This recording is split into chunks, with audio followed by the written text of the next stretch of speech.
प्यारे बच्चों, आज हम नवनीत 2023 में विषय मराठी का जो क्वेश्चन पेपर दिए गए हैं उसमें प्रैक्टिस पेपर नंबर 2 यानी कृति पत्रिका नंबर 2 को सॉल्व करेंगे। नवनीत वाले ने कोशिश किया है कि बोर्ड की तरह ये क्वेश्चन पेपर निकाला है।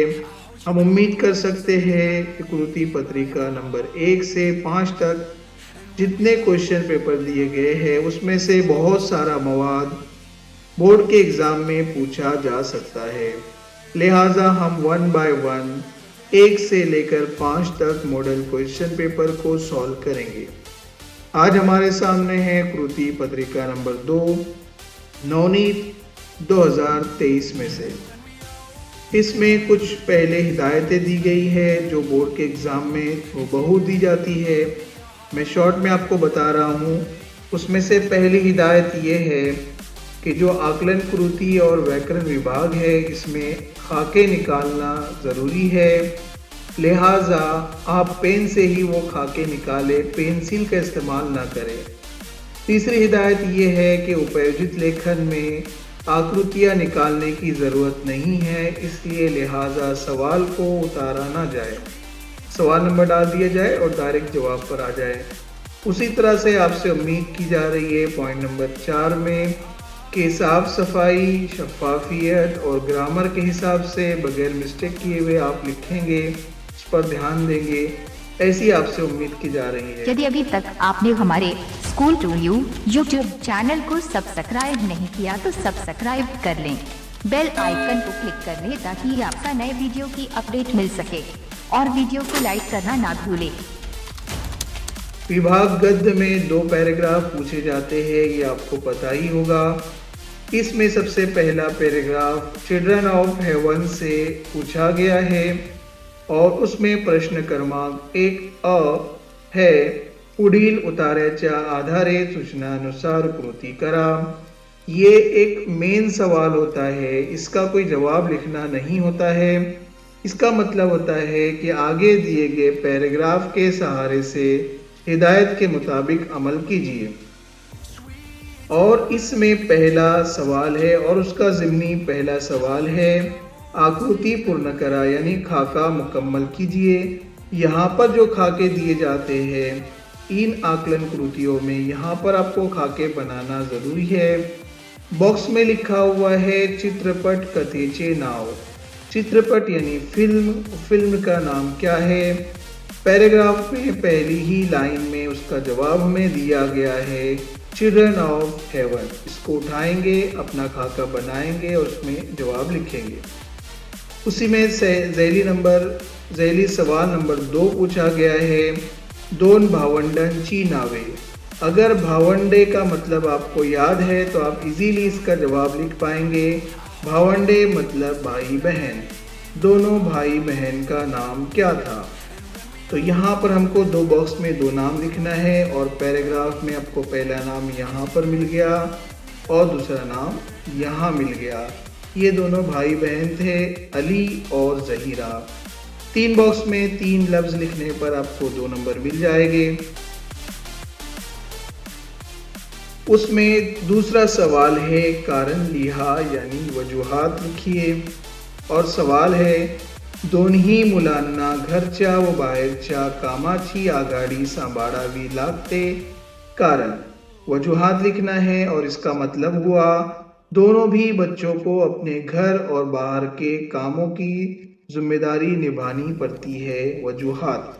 इसका जवाब यहाँ से हमारे पास रहेगा की आई सतत आजारी असल्याने या दोन्ही मुलांना घरच्या बाहेरच्या कामाची आघाडी सांभाळावी लागते।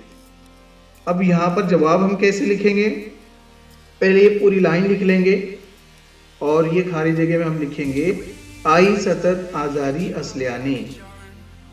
बस इतना जवाब हो जाएगा, आपको इस पर 1 नंबर मिल जाएगा।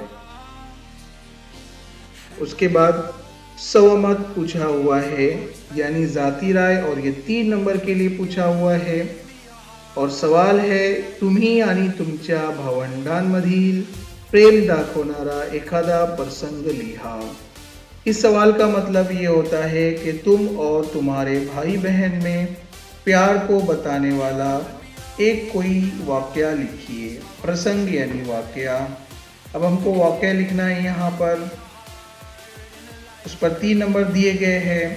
अलग अलग जवाबात अपने तौर से हो सकते हैं, लेकिन हम यहाँ पर जवाब यूँ लिखेंगे। मी आणि माझ्या भावंडांमधील प्रेम दाखवणारा प्रसंग खालीलप्रमाणे आहे। एक दिवशी माझे आई वडील बाहेर गावी गेले होते आणि त्याच वेळेला माझी तब्येत खूप खराब झाली होती। अशा वेळेला मला खूप दुखणे लागले होते आणि मी जागेवरून उठू शकत नव्हतो। हे माझ्या भावंडांना कळले होते आणि त्यांनी माझ्यासाठी स्वतःहून भाकरी टाकून मला खाऊ पिऊ घातले, मला औषधी दिली आणि मी त्यांच्या या प्रेमामुळे चांगला झालो। या प्रसंगामधून माझ्या भावंडांमधील प्रेम दिसत आहे। अब उसके बाद प्रश्न क्रमांक 1 और उसका आ यानी दूसरा उतारा, दूसरा पैराग्राफ यहाँ पर पूछा गया है दास पीटिका से। पहला सवाल हमसे पूछा गया है स्वादात भाग घेणारे। स्वाद यानी कन्वर्सेशन, बातचीत। बातचीत में कितने लोगों ने हिस्सा लिया था? यहाँ पर 3 बॉक्स हमें दी गए हैं और तीनों बॉक्स में हमें 3 नाम लिखना है कि किन्होंने हिस्सा लिया था, और उसका जवाब हमें पैराग्राफ में मिलेगा। यहाँ पर पहले बॉक्स में हम लिखेंगे मानुस, दूसरे बॉक्स में हम लिखेंगे दासू और तीसरे बॉक्स में हम लिखेंगे दासी। ये 3 लोगों ने कन्वर्सेशन में हिस्सा लिया था। उसके बाद झैली सवाल नंबर 2 माणसाचा हक आहे। इंसान का हक है। कौन सा हक है? हमें पैराग्राफ में यहाँ पर मिलेगा संरक्षण करायचा हक्क। उसके बाद झैली सवाल नंबर 2 आकृति पूर्ण करा यानी खाका मुकम्मल कीजिए, और बॉक्स में लिखा हुआ है माणसाची क्रूर कृत्य, इंसान की जालिमाना अमल। 2 अमल ऐसे लिखना है जो जालिमाना है,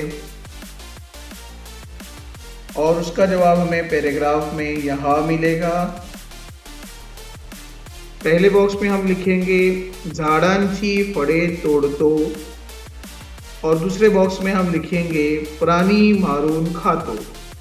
ये 2 जालिमाना अमल हम 2 बॉक्स में 2 लिखेंगे। रक्त किती दिवसात भरून येते? इस बॉक्स में जवाब हमको लिखना है, उसका जवाब पैराग्राफ में यहाँ पर है 2 दिवसात। दूसरा सवाल है आधे नंबर के लिए डासांमधील सुजान कुटुंब यानी मच्छरों में समझदार परिवार कौन सा था? उसका जवाब हमें यहाँ पर मिलेगा दासू आणि दासी। हे डासांमधले एक सुजान कुटुंब होते। पूरा जुमला नहीं लिखेंगे, दासू आणि दासी, इतना हम एक बॉक्स में लिखेंगे। तीसरा सवाल है रक्त तैयार करणाऱ्या फैक्ट्रिया यानी खून तैयार करने वाली फैक्ट्रीज कहाँ पर है? तो उसका जवाब हमको पैराग्राफ में यहाँ मिलेगा हाडांच्या पोकळीत दडवून ठेवल्यात।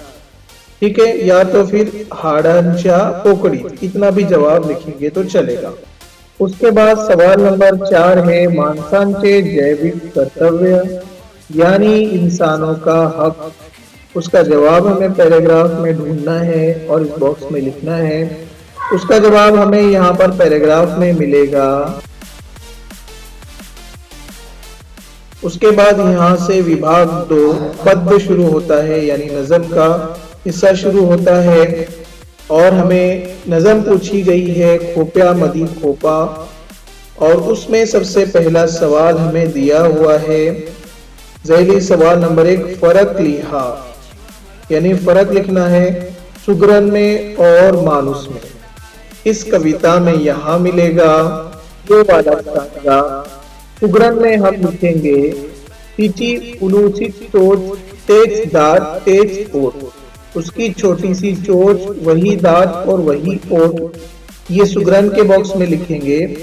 और फिर इंसानों के बॉक्स में लिखेंगे तुले देला रे देवा ने दोन हाथ दहा बोटे, तो सिर्फ इतना लिखेंगे दोन हाथ दहा बोटे। ये दोनों में फर्क वाज़ेह हो जाएगा कि इंसान को 2 हाथ और 10 उंगलियां है, जबकि सुगरन को ऐसा नहीं है। उसके बाद नंबर 2, पिल्ले उत्तर येईल असा प्रश्न तैयार करा। 1 नंबर के लिए पूछा गया है और बहुत अच्छा क्वेश्चन है, हटकर क्वेश्चन पूछा गया है। हमको ऐसा सवाल तैयार करना है, प्रश्न तैयार करना है जिसका जवाब हमें पिल्ले मिले। पिल्ले यानी बच्चे, तो ऐसा सवाल हमें तैयार करना है जिसका जवाब पिल्ले आए। तो हम इस तरह से बना सकते हैं 1 2 3 4 5। 5वीं लाइन में पिले निजले खोप्या जैसा झूलता बंगला, यानी बच्चे खोपे में सो गए हैं घोंसले में। तो हम सवाल बनाएंगे घोंसले में कौन सोए हुए है, तो मराठी में यूं बनेगा खोप्यात कोण निजले आहे, तो उसका जवाब आएगा पिल्ले। तो ये सवाल हमने यहां पर बना लिया। उसके बाद क्वेश्चन है पुढील ओळींचा सरळ अर्थ लिहा। सामने दी गई लाइंस का खुलासा लिखिए। तुले देले रे देवा ने दोन हाथ दहा बोटे, इसका हमें खुलासा लिखना है और ये 2 नंबर के लिए सवाल पूछा गया है। तो हम उत्तर इस तरह से लिख सकते हैं। शुरुआत हमेशा इस तरह से करना बेहतर रहेगा जैसे मैं आपको करके बता रहा हूं।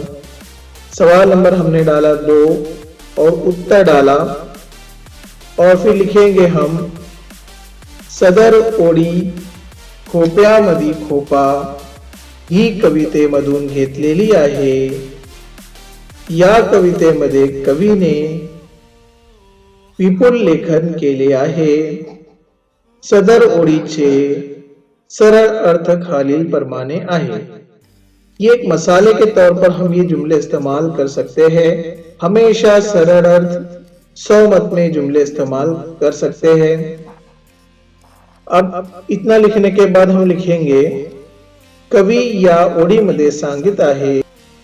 कवी या ओळीमध्ये सांगित इच्छितो की हे माणसा, तुला देवाने 2 हात 10 बोटे दिली आहेत। तू मोठी मोठी कारागीर कर। हे बघ, सुगरण हा एक पक्षी आहे आणि देवाने फक्त त्याला उलूशी चोच दिली आहे। तिचे तेच दात आहे, तेच ओठ आहे, तरीही ती किती चांगल्या प्रकारे कलाकारी दाखविते। तुला देवाने 2 हात दिलेले आहे, म्हणून तू त्याचा उपयोग करून अशी चांगली चांगली कारागिरी करून दाखव। अशा प्रमाणे सदर ओळीचा सरळ अर्थ आहे। उसके बाद दूसरी नज़म यहाँ पर दी गई है भल्लगड़ी दादा से, और उसमें पहला सवाल हमें पूछा गया है चौकटी पूर्ण करा। और वहां पर पहला सवाल जिम्नी सवाल है, शेतकऱ्यांवर कृपा करणारा, किसानों पर रहम करने वाला। यहाँ पर बॉक्स में हमें लिखना है कि किसानों पर कौन रहम करता है, तो उसका जवाब हमें इस नज़म में मिलेगा। यहाँ पर मेघराजा, बॉक्स में हम लिखेंगे मेघराजा। दूसरा सवाल है शेतकऱ्याच्या साथीला असणारे। शेतकरी यानी किसानों के साथी, और उसका जवाब हमें नज़म में मिलेगा। यहाँ पर बॉक्स में हम लिखेंगे बैल। उसके बाद 2 नंबर के लिए सरल अर्थ पूछा गया है। पुढील ओळींचा सरल अर्थ लिहा, यानी दी गई लाइन का खुलासा लिखिए। और दो लाइनें हैं, काय कमतरता कुणाला आज, धनी आमीज आमचे हे राज। तो हम जवाब इस तरह से शुरू कर सकते हैं। उत्तर, सदर ओळी भल्लगडी दादा या कवितेमधून घेतलेली आहे, ज्यामध्ये कवीने विपुल लेखन केले आहे। सदर ओळीमध्ये कवी सांगित इच्छितो की शेतकरीने काळ्या मातीत वीज टाकले, त्यानंतर त्याचे डौलदार शिवार नटले आणि चौहूकडे मातीला हिरवा सुगंध आला आणि शेतकरीच्या घरात आता सर्व अन्न आले आहेत। आता अन्न आल्यानंतर ते धनी झाले आहेत, म्हणून कवी सांगत इच्छितो की शेतकरी म्हणतो की आता शेतकरीला काहीच कमतरता नाही आणि ते आजपासून धनी झाले आहेत। अशा प्रकारे सदर ओळीचा सरळ अर्थ आहे। इसके अलावा भी हम अपने मन से बहुत सारे जवाब इसके लिख सकते हैं। छोटे छोटे वर्ड्स बनाने की हमने कोशिश की थी। ग्रामर पर मबनी सवालात है, उसमें सबसे पहले कार्ड है, कंसातील सूचनानुसार कृती करा। इसका मतलब होता है ब्रैकेट में दी गई हिदायत के मुताबिक अमल करो। और उसमें ज़ैली सवाल नंबर 1 है, मुले मैदानावर धावली, काळ ओळखा। ये जमाना हमें पहचानना है, बच्चे मैदान पर दौड़े। ये जमाना कौन सा है? तो ये जमाना भूतकाल का है। ज़ैली जमाना लिखने की जरूरत नहीं मराठी में, इसलिए हम सिर्फ लिखेंगे भूतकाळ। अब उसके बाद मकबरा खो खो हसू लागला, वर्तमान काळ करा। इसको जमाने हाल में तब्दील करना है। अभी ये जमाने माजी यानी भूतकाल का जुमला है, अब उसको जमाने हाल यानी वर्तमान काल में तब्दील करना है। तो हम क्या करेंगे, मकबरा खो खो हसू लागला आहे, सिर्फ आहे उसके अंदर हम लगा देंगे, तो ये वर्तमान काल का जुमला हो जाएगा। नेक्स्ट क्वेश्चन है सवाल नंबर 3 में ही ज़ैली सवाल नंबर 2, वाक्प्रचार, जोड्या लावा। एक बॉक्स में लिखा हुआ है वाक्प्रचार यानी मुहावरे, दूसरे बॉक्स में लिखा हुआ है अर्थ यानी उनका मतलब, और उसमें पहला है टहलनी करने और सामने ऑप्शन है 3, तो उसमें ई उसका जवाब है गश्त घालने। तो हम एरो का निशान नहीं लगाएंगे, बल्कि टहलनी करने के सामने ई यानी गश्त घालने लिखेंगे। उसी तरह से नंबर 2 है गायब होने, इसका सही जवाब है नाही से होने, उसके सामने हम लिखेंगे नाही से होने। अब बचा क्या, आ परत ये ने, उसको हम आंसर शीट में नहीं लिखेंगे क्योंकि उसकी जोड़ी किसी से लगी ही नहीं है, इसलिए अपने वक्त जाया न करें, जवाब लिखे से। प्रश्न क्रमांक 3A, भाषिक घटकावर आधारित कृति। उसमें सबसे पहले शब्द संपत्ति में से पूछा हुआ है समानार्थी शब्द लिहा, यानी हम मानी अल्फाज लिखिए। और हम मानी अल्फाज सबसे पहला है सूर्य, और सूर्य का समानार्थी शब्द हुआ रवि। दूसरा है चंद्र, और चंद्र का समानार्थी शब्द है शशि। उसी तरह से पुढील अक्षरांपासून अर्थपूर्ण शब्द तैयार करा। र र ती आ भा त।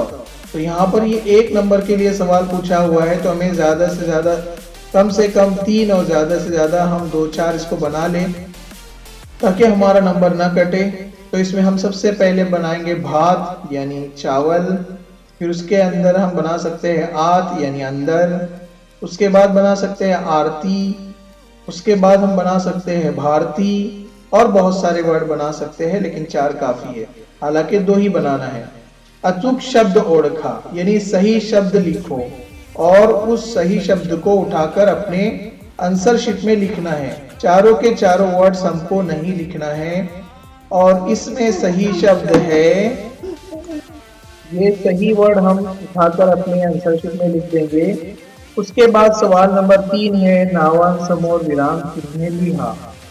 अब यहाँ पर नाम ऑलरेडी दिए हुए हैं और निशान हमको बनाना है। तो प्रश्न चिन्ह का निशान इस तरह से आता है, पूर्ण विराम, पूर्ण विराम का निशान इस तरह से आता है, इसलिए ये हम आंसर शीट में लिखेंगे। विभाग 4 उपयोजित लेखन। इसमें प्रश्न क्रमांक 4 अ है पत्र लेखन, 4 नंबर के लिए पूछा जाता है। और हमारे सामने ये लेटर है, उसमें लिखा हुआ है चौफुला नर्सरी कराड 10वा वर्धापन दिवस। कराड येथील चौफुला नर्सरी तर्फे नर्सरीच्या 10व्या वर्धापन दिनानिमित्त संस्थांना व व्यक्तींना सुद्धा सवलतीच्या दरात विविध रोपटी पुरवण्यात येणार आहेत, तरी गरजूंनी या योजनेचा अवश्य लाभ घ्यावा ही विनंती। अब यहाँ पर आपसे कहा जा रहा है कि इस गांव में कराड़ में और चौफुला नर्सरी की तरफ से 10वें वर्धापन दिन के मौके पर तमाम संस्थाओं और लोगों को एक मुनासिब सहूलत के साथ पौधे दिए जाएंगे या दिए जा रहे हैं। तमाम ज़रूरतमंद लोग इसका फ़ायदा उठाए, ये लिखा हुआ है। अब उसमें हमारे पास 2 ऑप्शन है। एक ऑप्शन है नात या नातू या नातेन, नवासा या नवासी। इस रिश्ते से चौफुला नर्सरी मालक तुमचे आजोबा आहेत, सावली देणाऱ्या रोपट्यांची लागवड व मशागत याबाबत मार्गदर्शनासाठी आजोबांना विनंती करणारे पत्र लिहा। सबसे पहला ऑप्शन है आपके पास पत्र लिखने के लिए कि नवासा या नवासी, इस रिश्ते से आपको खत लिखना है। अब जाहिर सी बात है, नवासा बन के लिखना है तो हमारे रिश्तेदार को लिखना है। मतलब ये कि आपको अनौपचारिक पत्र लिखना है, गैर रस्मी खत लिखना है। और किस लिए यहाँ पर दिया हुआ है चौफुला नर्सरी, इसके मालिक आपके दादा जान हैं और उनको छांव देने वाले पौधे और उनको लगाना और उनकी हिफाजत करने के लिए गाइडेंस के बारे में एक विनंती यानी रिक्वेस्ट करने वाला पत्र आपको लिखना है। या फिर दूसरा ऑप्शन है विद्यार्थी प्रतिनिधि या नातन, कि आप तालिब इल्म है, स्टूडेंट्स है, इस रिश्ते के से आपको खत लिखना है। और सवाल है शाळेच्या बागेसाठी फूल झाडांची मागणी करणारे पत्र बागेच्या माननीय व्यवस्थापकांना लिहा। यानी स्कूल के बाग के लिए, बगीचे के लिए दरख्तों की ज़रूरत है, ऐसी मांगनी करने वाला खत माननीय व्यवस्थापक यानी मैनेजर को लिखो। एक तो मैनेजर को लिखो या फिर अपने दादा जान को लिखो। ये पत्र औपचारिक है, ठीक है। अब दोनों में से हमको एक करना रहेगा। हमने इससे पहले भी देखा था कि किस अंदाज का फॉर्मेट हम आसानी से इसको भर सकते हैं। देखो यहाँ पर मैं फॉर्मेट आपको दे रहा हूँ, ये वाला फॉर्मेट, ठीक है। अब इसमें सबसे पहले कदम नंबर 1 आएगा दिनांक, कदम नंबर 2 आएगा प्रति, ठीक है। ये पूरा फॉर्मेट है। अब हम विषय में लिखेंगे। अभी हम कौन सा पत्र लिख रहे हैं, ये वाला औपचारिक वाला पत्र लिख रहे हैं, ठीक है। अब प्रति यानी जिसको हम खत लिख रहे हैं उसका पता क्या आएगा, प्रति माननीय व्यवस्थापक, ठीक है, कॉमा उसका एड्रेस क्या है, Chaufula nursery comma Karad dot full stop, ठीक है। ये हो गया प्रति का एड्रेस। अब विषय में क्या आएगा, शाळेच्या बागेसाठी फूल झाडाची मांगनी करने बाबत, स्कूल के बगीचे के लिए दरख्तों की मांगनी करने के बारे में। ये पूरा फॉर्मेट आएगा। अब यहाँ पर एक खाली जगह छुटी हुई है कि पत्र लिहिण्याचे मुख्य कारण असे की, ये खाली जगह में हम लिखेंगे कि आमच्या शाळेच्या बागासाठी फूल झाडांची आवश्यकता आहे, म्हणून आपण माझ्या पत्त्यावर 2 गुलाबाचे फूल, 2 चमेलीचे फूल आणि 2 मेहंदीचे फूल यांची झाडे पाठवावी अशी मी नम्र विनंती करतो।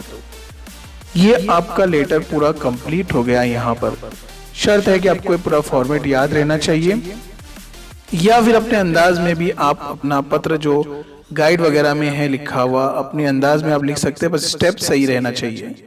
लेकिन ये जो फॉर्मेट है बहुत आसान है, इसको याद कर ले। उसके बाद प्रश्न क्रमांक 4 आ पुढील पैकी कोणतेही एक कृती सोडवा। आगे दी हुई कोई एक अमल आपको मुकम्मल करना है। अब यहां पर कितने ऑप्शन दिए हुए हैं? नंबर 1 गद्य आकलन दिया हुआ है, नंबर 2 जाहिरात लेखन दी हुई है, नंबर 3 बातमी लेखन दिया हुआ है और नंबर 4 कथा लेखन दिया हुआ है।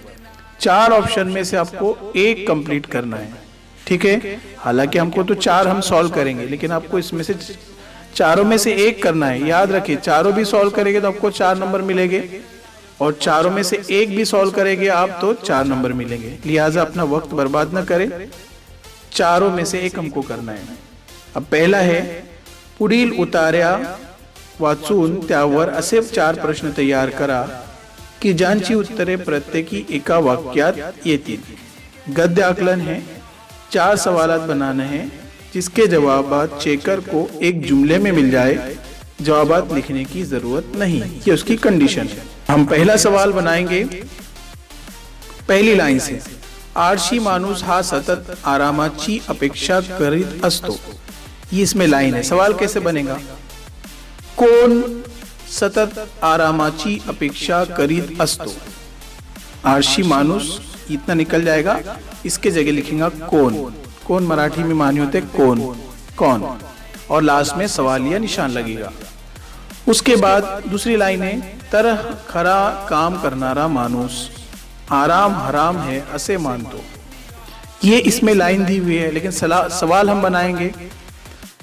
इसका मतलब ये है कि जो सच्चा आदमी होता है वो कहता है कि आराम हराम है। अब सवाल हमको बनाना है कि कौन मानता है कि आराम हराम है। तो सवाल हम कैसे बनेंगे? कौन मानुस मानतो कि आराम हराम है। सवालिया निशान, 2 सवालात बन गए।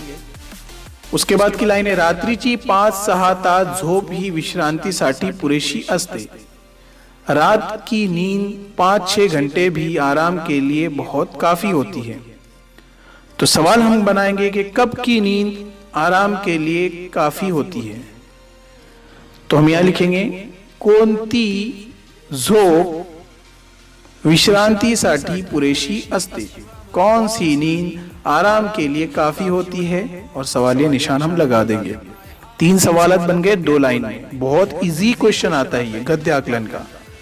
इतर वेळी त्याने सतत काम करीत राहावे, उगाच बसून राहिल्याने अंगात आळस वाढतो।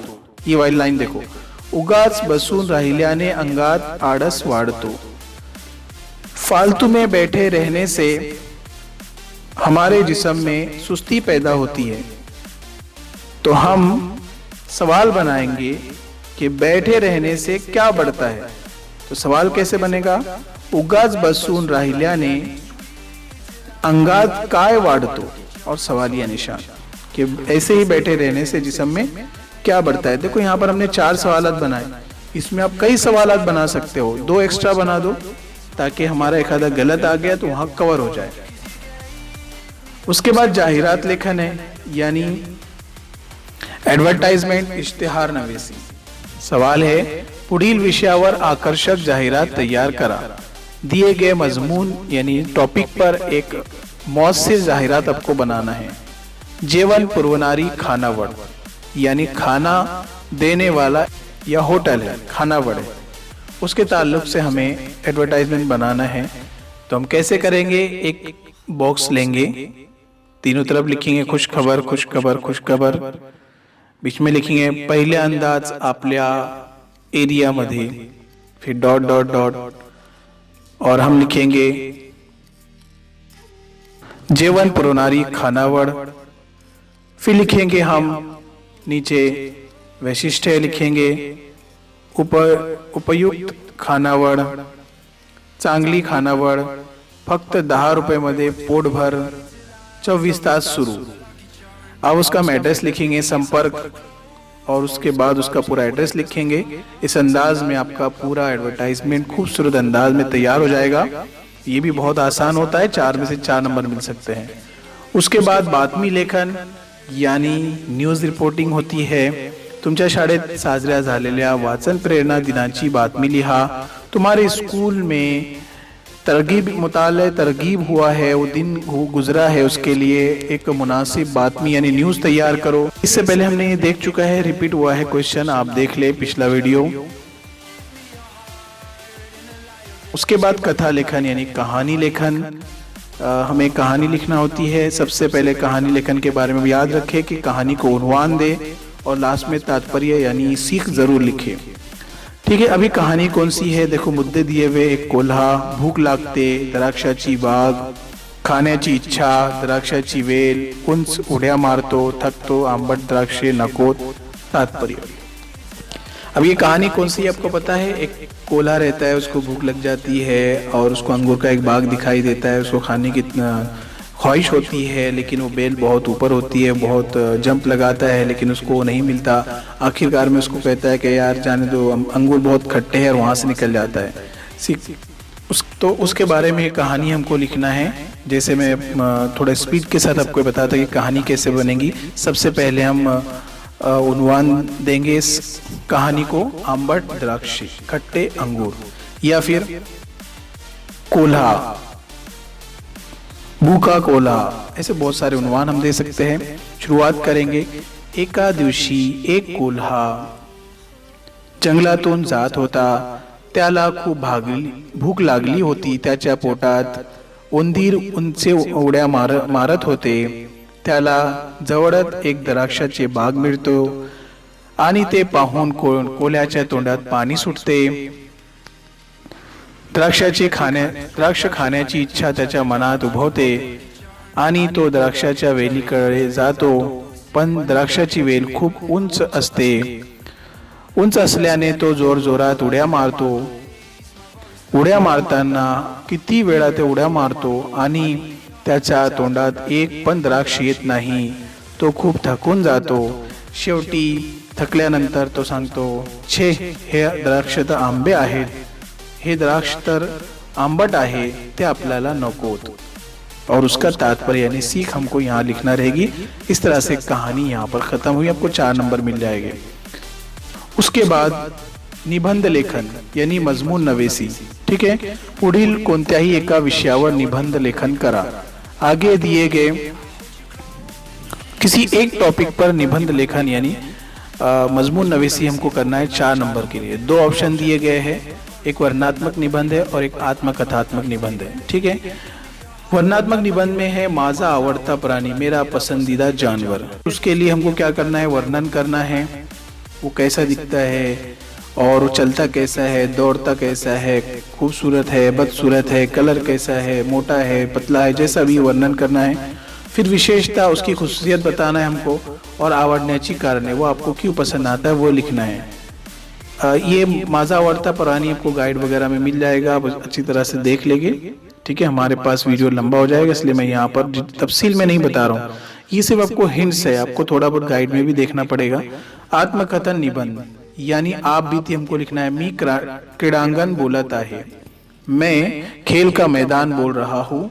इस पर आपको आत्मकथन यानी आप बीती लिखना है, यानी ऐसा कि क्रीडांगण आपसे बात कर रहा हो या फिर आप खुद क्रीडांगण बन गए हो, ऐसा खुद को क्रीडांगण समझकर आपको ये मजमून लिखना है। इतने सारे टॉपिक पर आपको लिखना है। शुरुआत तो आप ऐसे ही करेंगे, मी क्रीडांगण बोलत आहे, मला सर्वजण ओळखतात, माझे अनेक नावे आहेत, क्रीडांगण मला म्हणतात, इंग्लिश मध्ये मला प्लेग्राउंड म्हणतात, मला खूप आनंद आहे की लोक मला पसंत करतात, मला आनंद आहे की लोक माझ्याकडे येतात, पण एक खंत आहे कि मला लोग लवकर ओळखत नहीं, माझ्यावर घाण करतात।